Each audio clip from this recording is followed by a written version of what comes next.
The most shocking thing, however, was how they pit you against each other. You know, when you go into a certain like group and you have people with the same objective, you tend to have, you know, buddy groups. You know, yeah, you tend to come together and get, yeah.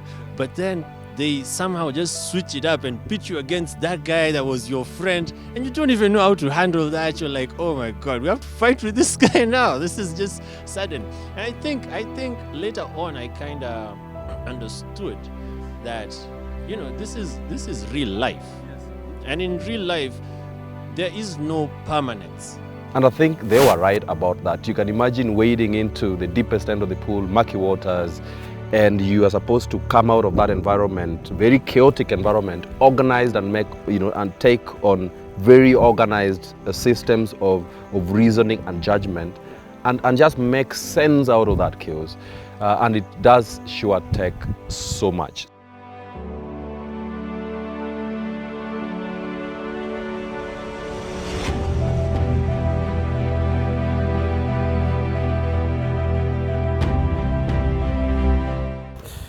And the making of a militiosa is back, but not before we sample, you know, the choices and the juices of stuff. Big man, yeah. There you go, man. Some nice rib right there.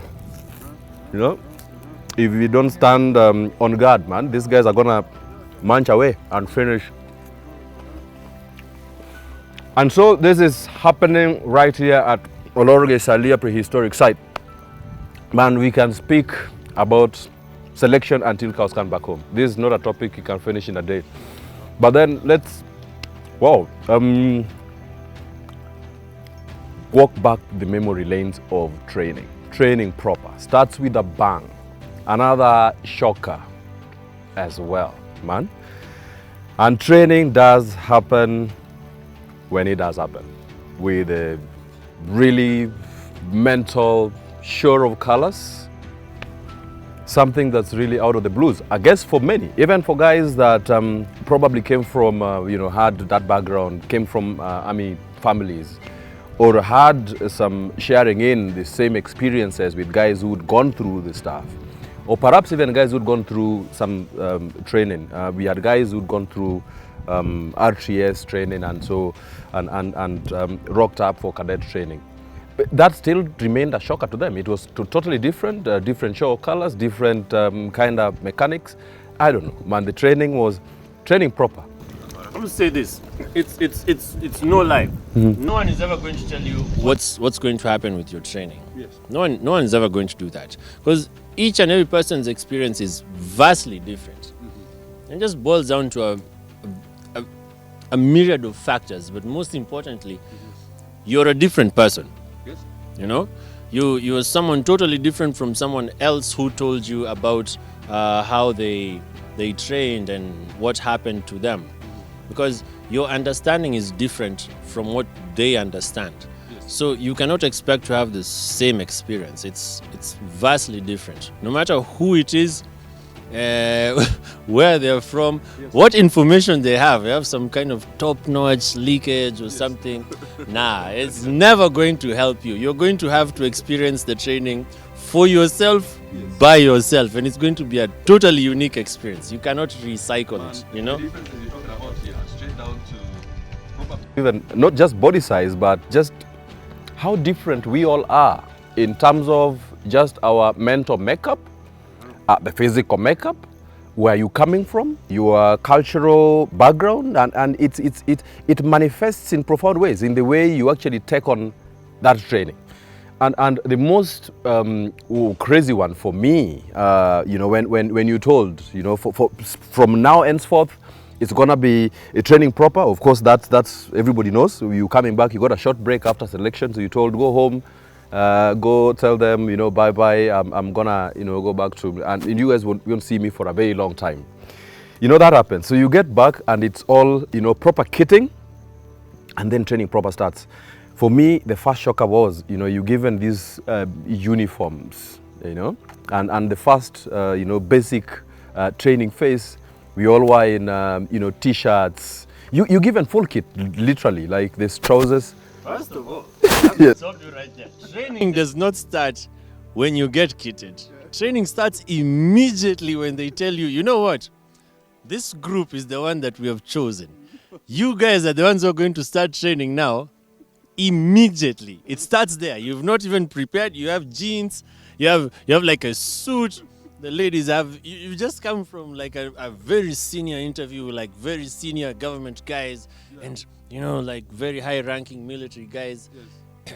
And you're still in shock over that, the fact that they chose you and they said, you know what, you're part of the you're part of the 150 guys who we've decided out of this whole 1,000 B plus group of people.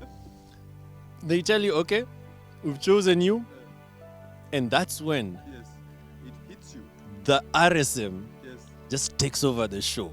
Man, it was a shocker. You start running, you start everywhere. Jogging. Cadet kutoka hapa, hii kambi ni ya kukimbia. And that's it. And it just changes one time. One time you are a gentleman there sitting in a tent after a very high-end interview. The next minute, you're running around, you don't know what's happening, you have a suitcase on your head. You are not one of us as obvious. They have not even started it, but now they've started it. For some reason, you're just running around, you don't understand what's happening. You're like, my friend, you told us we are supposed to go home fast. But now, we are out here jogging around, yelling left, right. You don't. Your voice is gone. in the trees. Yeah, in trees. And they do that thing. You know, when you're in the civilian world, you never really walk in trees. You walk with your 3 friends, fine.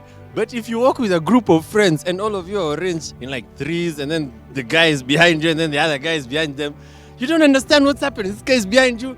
His knees are tall. This is a tall guy. He's hitting your back. This guy is tall. He's just hitting your back. You're like, stop, please. Run into you and people run into you. This lady had like a gigantic suitcase. You're like, what are you doing with all these clothes? It's just 2 weeks, ma'am. Like, so you see, that's exactly when it starts. But then again, when you come back and you reflect later on, you're like, you know what? Yeah, this was a good time. These were the good times. Because when training proper starts, it's, you do not have anything to smile about. It's just... So you're like, oh yeah, those were some good times, man. We should have enjoyed that moment even more. Enjoy every moment that you get. That's all I'm saying. And that's actually underpins the training themselves.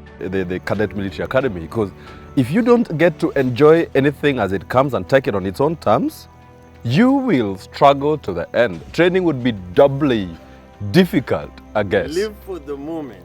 Live for that moment. If things are going well now, enjoy that thing that's happening now. Because tomorrow it's going to be something totally different. You're going to be like, what the hell? Like, you're serious? And they have this way where they keep upping the grades. You think this is the worst they can do to you, my friend. Tomorrow they have something totally new for you, my friend. You've never even thought they could do that. So anytime you get like a sliver of happiness, you just take it. Absolutely. Just enjoy it. Enjoy the moment. Yes.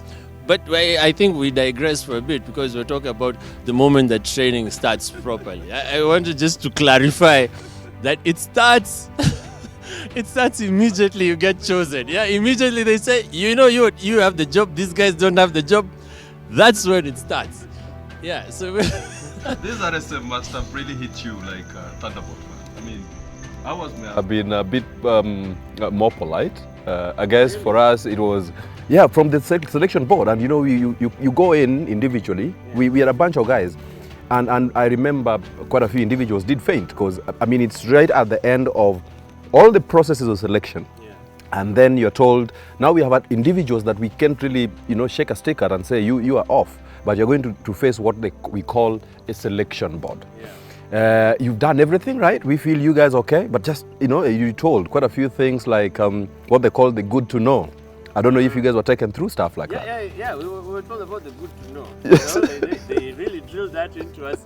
the previous evening, and I think we got it. We got it on track. That was when I wore my best thinking caps on, because they tell you everything you say, everything you do, plus the way you actually go in and sit, doesn't really matter. And guys are watching you. And like you introduced it, it's that's something that we actually did overlook. But it's actually really important that you actually get your act together, and I think it's profoundly important even in the business of life, contemporary living, out here in the under God's blue skies. You know, it's absolutely important that you actually get your act together and you be, you know, you lockstep with the best of your relevance as a human being at all times.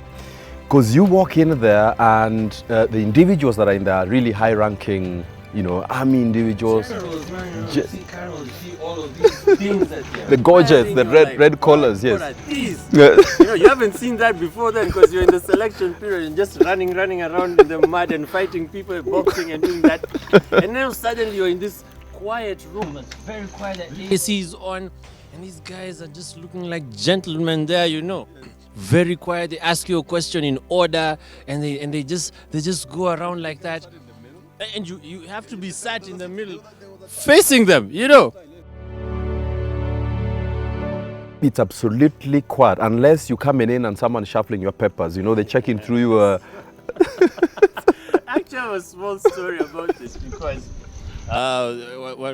one lady went into the selection board, and, you know, they really drilled her, and she was panicking.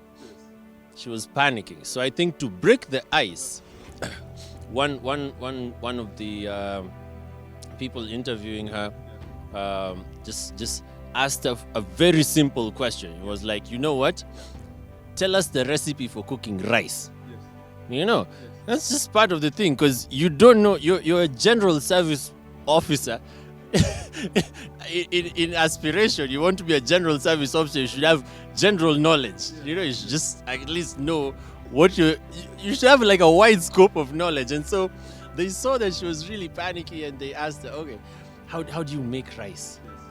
And that's when the recipe for rice, just plain rice, just evaporated from her head.